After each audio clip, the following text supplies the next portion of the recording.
জানতে পারা যায় একজন সাংবিধানিক পদে বসে একজন মানুষ এই ধরনের কথা কি করে বলতে পারেন? সরকারি কাজে বাধা দেওয়ার জন্য জনগণকে প্রভোগ করতে পারেন? কি বলছেন ইনি এবং কে বলছেন আপনাদের শোনাবো। সবাই যার নিজের নিজের এলাকায় লক্ষ্য রাখবেন, কেউ সার্ভে করতে আসলে কখনো নিজের ডিটেলস বলবেন না। আপনার ডিটেলস নিয়ে গিয়ে আপনার নাম কেটে বাদ দিয়ে দেবে, এটা মাথায় রাখবেন।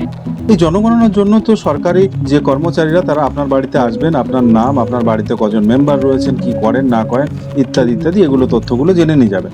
আপনি যদি তথ্যগুলো না বলেন তাহলে তারা কি করে জানবে? আপনার বাড়ির একটা বাচ্চা আপনি অনলাইনে অ্যাপ্লাই করেননি, আপনি নিজের থেকে জাননি, সে যখন 18 বছর হয়ে গেছে তার ভোট করানোর জন্য, আপনি যদি তথ্যগুলো না দেন তারা জানবে কি করে? একজন জনপ্রতিনিধি হিসাবে ওনার বলার উচিত এটাই যে কোনো একজন সঠিক যে ভোটদাতা তার যেন নাম না কাটে, সেটা দেখার দায়িত্ব ওনার প্রশাসনিক প্রধান হিসাবে।